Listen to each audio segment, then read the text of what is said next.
Pablo era un escritor bastante reconocido que había sido convocado para escribir un cuento de Navidad que se iba a publicar el 24 de diciembre en el diario La Nación.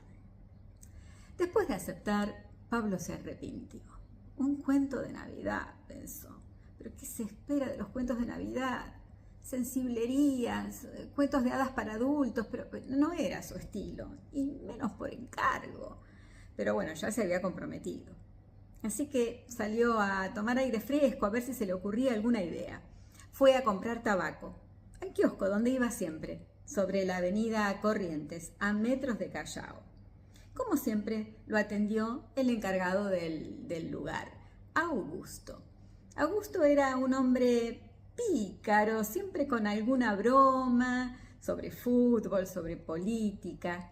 Era también un fotógrafo aficionado.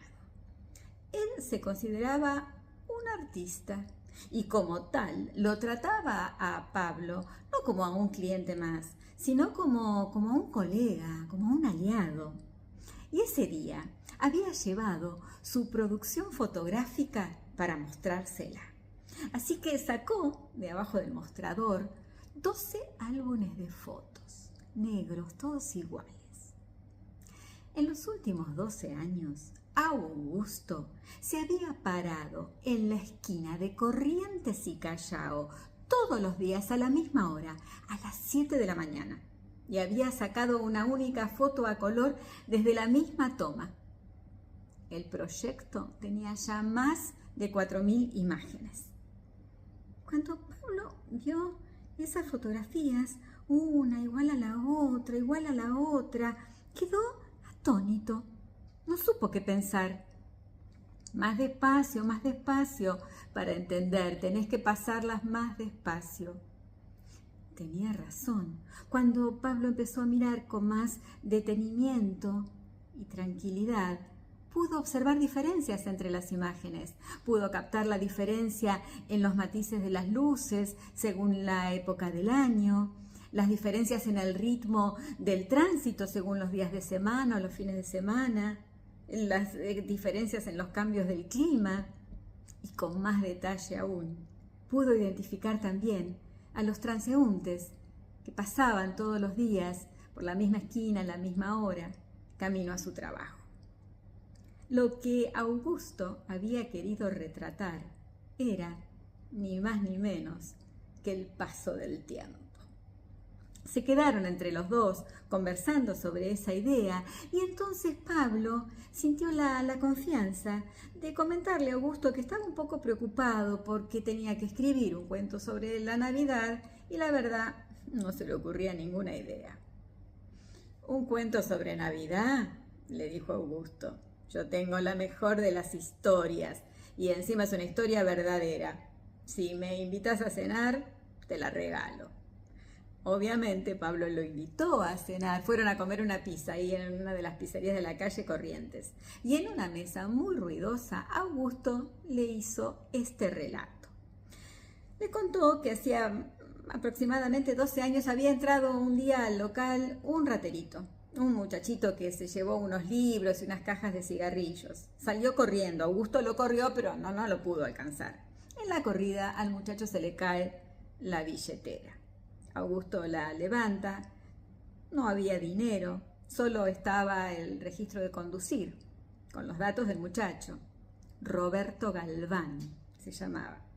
Había también 2 fotos, una foto de cuando era un niñito, en un potrero con la camiseta de Boca, y otra foto más reciente, abrazando a una señora mayor, quizás su abuela o su madre. Augusto sintió pena por el muchachito y dijo que si bien lo podría haber denunciado, no lo hizo. Es más, hasta pensó que en algún momento quizás podría devolverle la billetera. Pasó el tiempo, llegó la época de Navidad. Él siempre pasaba con el dueño del local que lo invitaba a cenar, pero ese año el dueño del local se había ido con la familia a la costa. Así que Augusto estaba solo. El día de Navidad estaba tomando unos mates en la cocina, pensando cómo iba a pasar el día, cuando vio en la alacena la billetera. Y dijo que sí, que por qué no, que ese era un buen día para hacer una obra de bien. La iba a devolver. Buscó la dirección. Le costó encontrarla, era por Villa Soldati. Llegó a la casa, era una casa muy venida menos. Golpeó. Una voz de mujer le pregunta quién es. Busco a Roberto Galván. Abre la puerta. Una anciana 80, 90 años. Augusto enseguida se dio cuenta que la anciana estaba ciega. Robertito, yo sabía que ibas a venir a saludar a tu abuela para el día de la Navidad, le dice la anciana y lo abraza. Augusto se quedó paralizado y sin darse cuenta también abrazó a la anciana y sin darse cuenta estuvo en la casa conversando con la anciana. Y entonces ella le preguntaba cómo le estaba yendo y él le contaba que le estaba yendo muy bien, que tenía un trabajo, que estaba de novio. Y entonces la anciana se puso muy contenta y le dijo que ella sabía que a él le iba a ir muy bien en la vida. Augusto se dio cuenta que si bien la anciana estaba ciega, no estaba tan fuera de sí como para no darse cuenta de que él no era su nieto. Pero también se dio cuenta que entre los dos, tácitamente, estaban jugando un juego de roles en ese día de Navidad. Así que llegó la hora de la cena y la anciana dijo que ella tenía 2 botellas de vino guardadas y entonces Augusto fue a los chinos, compró para una picada un pan dulce y entre los dos lograron una muy digna cena de Navidad. En la sobremesa, Augusto fue al baño y ahí sucedió algo inexplicable.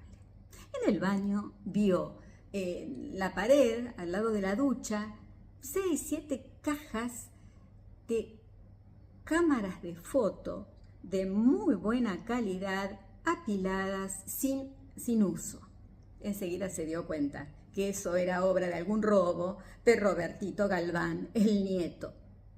Y entonces Augusto, que nunca en su vida había sacado una foto, que nunca en su vida había robado nada, decidió que quería una de esas máquinas de fotos y se llevó una bajo el brazo.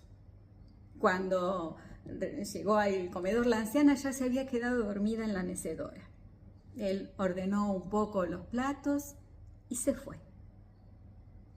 Al cabo de 3 o 4 meses, no había usado nunca la cámara de fotos, se sentía culpable y volvió para devolverla. Cuando llega a la casa le dicen que la anciana ya no vivía más ahí, no le pudieron dar información. Él supuso que muy probablemente la anciana había muerto y pensó que, sin saberlo, la última Navidad de la anciana era esa que habían compartido el día en el que él había sido por un momento Robertito Sánchez, su nieto. Volvió con la cámara de fotos a su casa y tuvo una idea muy loca. ¿Se podría fotografiar el paso del tiempo?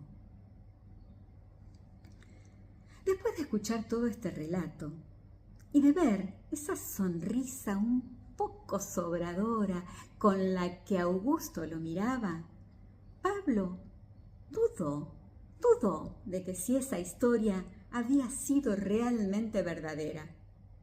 Pero en definitiva, ¿qué importancia tenía?